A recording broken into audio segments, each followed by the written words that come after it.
तो students, training and organisational development जो अपना एचआर का एक स्पेशलाइजेशन सब्जेक्ट है, आज इसका अपन यूनिट नंबर 5 का लास्ट टॉपिक बात करेंगे, दैट इज़ फ्यूचर ट्रेंड। जो अपन ने इससे पहले वाले लेक्चर में भी देखा था कि फ्यूचर के पर्पस के अगर देखें कि ऑर्गेनाइजेशनल डेवलपमेंट के लिए अपन क्या क्या कर सकते हैं फ्यूचर, तो आज अपन उसको थोड़ा सा आगे का एक कंटिन्यूशन में ही पढ़ेंगे।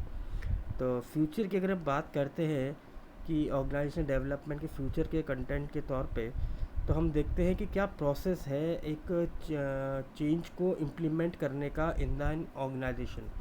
तो यदि हम एक सिंपल टर्म्स में बात करें, ऑर्गेनाइजेशनल डेवलपमेंट में जो भी आपका एम्प्लॉय है, जो जो एम्प्लॉय के लिए आप ये सब कुछ चेंज लाने की कोशिश कर रहे हो, उसके लिए अगर हम फ्यूचर की बात करें तो उसको काफ़ी ज़्यादा एक पोटेंशियल नज़र आता है। अगर हम चेंजेस की बात में देखें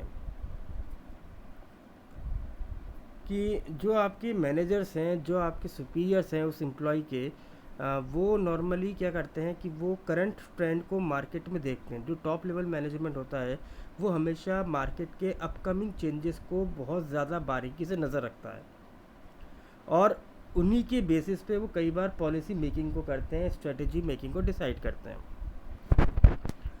तो कई बार क्या होता है कि इस पॉलिसी मेकिंग में कुछ चीज़ें, कुछ प्रायोरिटीज़ जो है इफ़ेक्ट होती हैं, और ये जो आपके इम्प्लीमेंटेशन ऑफ चेंजेस हैं, ये इस इन एम्प्लॉयज़ के या इन लर्नर्स के रेस्पॉन्स को कई बार इम्पैक्ट डालते हैं, इफ़ेक्ट करते हैं।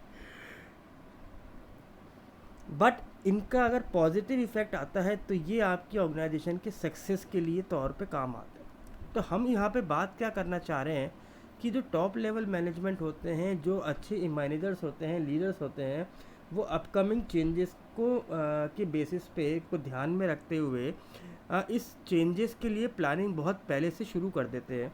और जब वो इसकी इम्प्लीमेंटेशन की बात करते हैं तो वो ये चाहते हैं कि जो एम्प्लॉयज़ हैं जिस पे ये चेंज इम्प्लीमेंट होगा, वो इस चेंज को पॉजिटिवली ले और ऑर्गेनाइजेशन की सक्सेस में इस चेंज को वो यूटिलाइज कर सकें।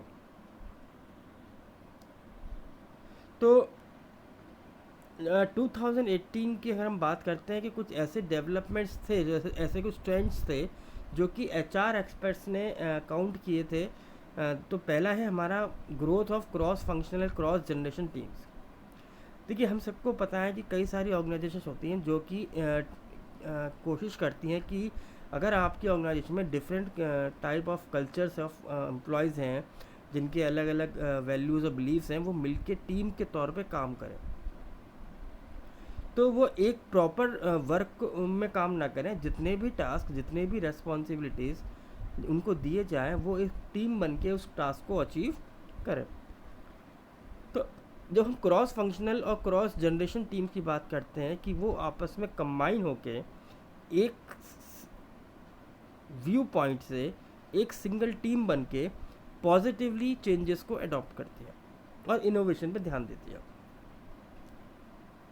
जब आज हम अपने यहाँ पे क्रॉस फंक्शनल टीम्स को बिल्डअप की बात करते हैं, तो वहाँ पे सबसे ज़रूरी ये है कि हर एम्प्लॉय के रोल्स को आइडेंटिफाई किया जाए, हर एक की रेस्पॉन्सिबिलिटी बताई जाए, डिसीजंस के बारे में बात करें, और इस कम्युनिकेशन को इफ़ेक्टिवली इम्प्लीमेंट करें। और हर एम्प्लॉय को ये पता होना चाहिए कि क्या उनके यहाँ प्रायोरिटीज़ हैं, ताकि वो लोग मिलके एक दूसरे के साथ as a team common objective को लेके आगे बढ़ें। तो जो क्रॉस जनरेशन टीम होती है, ये ऑर्गेनाइजेशन के अंदर एक चांस को डेवलप करती है। किस तरीके के चांस को? जहाँ पे जो यंग जनरेशन है, जो यंग एम्प्लॉयज़ हैं, वो इंटरेक्ट करते हैं सीनियर्स से, और सीनियर्स से वो कुछ सीखते हैं। ऐसे ही जो सीनियर्स होते हैं वो नई जनरेशन से कुछ ना कुछ सीखने की कोशिश करते हैं। And increased focus on succession management, ये हमारा सेकंड ट्रेंड हम देख रहे हैं। तो the massive number of highly experienced and skill workers leaving the workforce is widening the gap organisation. जब एक ऑर्गेनाइजेशन में कई बार क्या है, कुछ जो लर्नर या फिर एक्सपीरियंस लोग जब स्विच करने लगते हैं, तो वहाँ पे एक गैप आ जाता है। गैप आता है किस चीज़ का? अगर आपकी ऑर्गेनाइजेशन से एक्सपीरियंस लोग नौकरी छोड़ेंगे तो आपके पास मे बी पॉसिबल कि कुछ न्यू और लेस एक्सपीरियंस लोग आएंगे,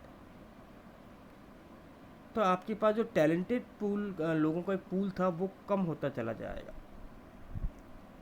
और जब हम बात करते हैं ऑर्गेनाइजेशन के चेंजेस की, तो ऑर्गेनाइजेशन क्या है, कई बार इस सक्सेशन मैनेजमेंट की फॉर्मूला को इम्प्लीमेंट करती है, ताकि वो पहले से ही स्ट्रेटेजी बनाती है कि कैसे हम इस पूल को जो कम हो रहा है हमारा धीरे धीरे करके, जैसे मान लीजिए हम ये देखते हैं कई बार बीइंग एज एचआर हमें पता है कि हमारे कंपनी में कितने ऐसे लोग हैं जो किस एज पे हमारे यहाँ पे काम कर रहे हैं, कितना उन्हें एक्सपीरियंस हो चुका है, अब वो कितना और पॉसिबल समय टाइम काम कर पाएंगे। तो इसके बेसिस पे वो एक पहले से प्लानिंग कर लेते हैं कि ऐसा कौन सा टाइम पीरियड आएगा जब हमारे पास इस पूल ऑफ टैलेंट पीपल्स का ये कम होना शुरू हो जाएगा। तो वो पहले से ही सक्सेशन मैनेजमेंट के अंदर इस पूल को फिलअप करने की स्ट्रेटेजी प्लानिंग करना शुरू कर देते हैं। तो यहाँ पे जो रोल प्ले आता है वो आता है हमारा किसका, क्रॉस फंक्शनल टीम का। तो जो क्रॉस फंक्शनल टीम थी, हमने देखा था कि जिसके अंदर जो न्यूली लोग होते हैं वो ओल्डर या एक्सपीरियंस लोगों के साथ लर्न करना शुरू कर देते हैं। तो इस प्लानिंग के तहत एचआर जो होते हैं पहले से ही क्रॉस फंक्शनल टीम के थ्रू लर्निंग अलाउ करते हैं और अप्रूव करना शुरू कर देते हैं। तीसरा पॉइंट आता है आपका, तीसरा ट्रेंड, इंक्रीज ऑर्गेनाइजेशनल कॉम्प्लेक्सिटी। जैसे जैसे ऑर्गेनाइजेशन डेवलप होती है, ग्रोथ पे जाती है, वो न्यू टेक्नोलॉजीज और न्यू ट्रेंड्स को अडॉप्ट करना शुरू करती है, और यही एक मार्केट में ट्रेंड भी है। बट इस ट्रेंड के अंदर होता क्या है कि आपस के इंटरपर्सनल रिलेशनशिप और डिपार्टमेंटल इंटरेक्शन जो है बहुत ज़्यादा बढ़ जाता है। तो उन्होंने देखा कि कई बार ये होता है कि जब भी हम कोई चेंज या न्यू टेक्नोलॉजी को ऑब्जर्व करती है, कोई कंपनी यूज़ करती है, तो वहाँ पे स्किल्स की एक कमी उन्होंने देखी। तो इस स्किल्स की कमी के लिए उन्होंने देखा कि कैसे हम इस स्किल्स की गैप को हम कम कर सकते हैं। तो यहाँ पे अगेन क्रॉस फंक्शनल टीम जो है वो एक रोल प्ले करके दिखाया उन्होंने, कि उन्होंने जो आपके ऑर्गेनाइजेशनल एक्सपर्ट्स थे उन सब ने कहा कि यदि ऑर्गेनाइजेशन किसी न्यू टेक्नोलॉजी को एब्जॉर्व करने वाली है, उसकी प्लानिंग करने वाली है, तो वो क्रॉस फंक्शनल के थ्रू जो आपके न्यूली एक्सपीरियंस लोग हैं उनको ट्रेनिंग प्रोवाइड करवाने के बाद जब वो क्रॉस फंक्शनल टीम के अंदर एक्सपीरियंस लोगों के साथ सीखेंगे, तो वो उस जो यंग पीपल हैं, ओल्डर पीपल को उसी स्किल्स को डेवलप करने में वो पार्ट प्ले करें। Then increased reliance on smartphone apps for managing the organisation. हम सभी को पता है कि ये जो टाइम पीरियड चल रहा है इसमें मैक्सिमम लोग जो हैं डिजिटल है।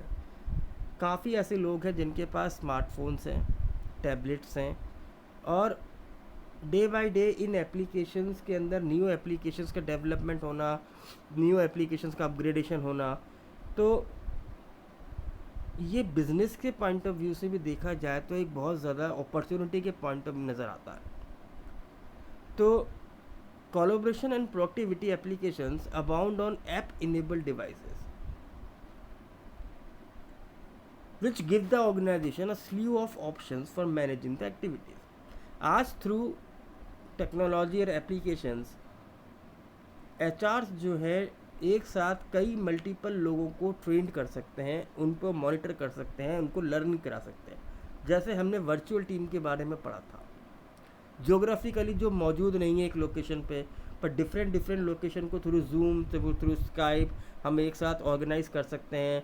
आजकल हम देख रहे हैं कि जो पेंडेमिक सिचुएशन चल रही है, तो बहुत सारे वेबिनार्स किए जा रहे हैं जहाँ पे मल्टीपल लोग, 100 people, more than 100 peoples different locations के एक साथ एक पर्सन को सुन सकते हैं। तो एक पर्सन कई सारे लोगों को एक ही वक्त पे ट्रेंड कर सकता है, उनको लर्निंग दे सकता है।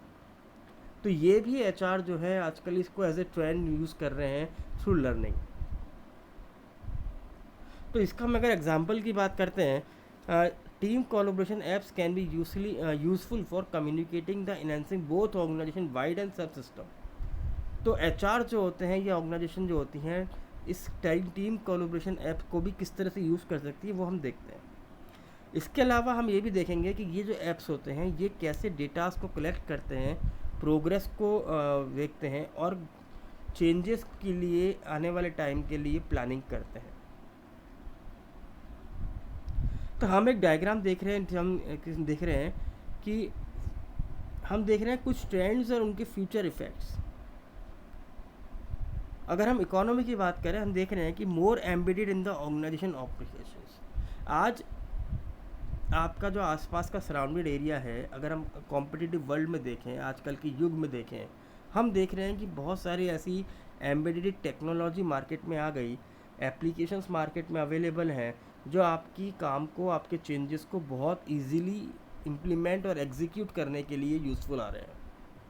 ऐसे ही जो आपकी वर्क फोर्स है वो भी टेक्निकली और डिजिटली स्मार्ट आ रही है। जैसे आजकल के जो बच्चे हैं वो काफ़ी ज़्यादा टेक्नोलॉजी और एप्लीकेशन स्मार्ट स्टूडेंट्स हैं, बहुत टेक्नोलॉजिकल सेवी स्टूडेंट्स आ रहे हैं। एग्रीड कि उनको एक्सपीरियंस नहीं है, बट यदि हम उनको सॉफ्टवेयर और एप्लीकेशन की बात करें, दे आर मोर टेक्नोलॉजिकल सेवी देन द और एक्सपीरियंस पर्सन जो कि ऑलरेडी वहाँ पे काम कर रहे हैं। उसी तरीके से हमारी टेक्नोलॉजी की हम बात करें तो आज एक ऑर्गेनाइजेशन में बहुत ज़्यादा डाइवर्सिटी आ गई है। देन ऑर्गेनाइजेशन क्या है? ऑर्गेनाइजेशन आजकल ज़्यादा अपने आप को सस्टेनेबिलिटी और इकोलॉजिकल सस्टेनेबिलिटी की बात करने लग गए। तो यदि ये जो हम ट्रेंड्स हम मार्केट में देख रहे हैं, जो डेवलपमेंट के लिए हम देख रहे हैं, तो ये हमारे लिए मोस्ट पॉसिबल और फेवरेबल कंडीशंस को भी प्लानिंग के तौर पे डेवलप कर रही हैं, जो एक आजकल के एक्सपर्ट्स एचआर के लिए रिक्वायरमेंट है। तो यदि हम एक एचआर हैं, हम टॉप मैनेजमेंट में हैं, तो इन फ्यूचर ट्रेंड्स को ध्यान में रखते हुए हम अपनी ऑर्गेनाइजेशन के डेवलपमेंट के लिए, चेंजेस के लिए ईजी एंड बेटर प्लानिंग को डेवलप कर सकते हैं। तो आई होप कि आपको ये कंसेप्ट समझ में आ गया होगा। Thank you.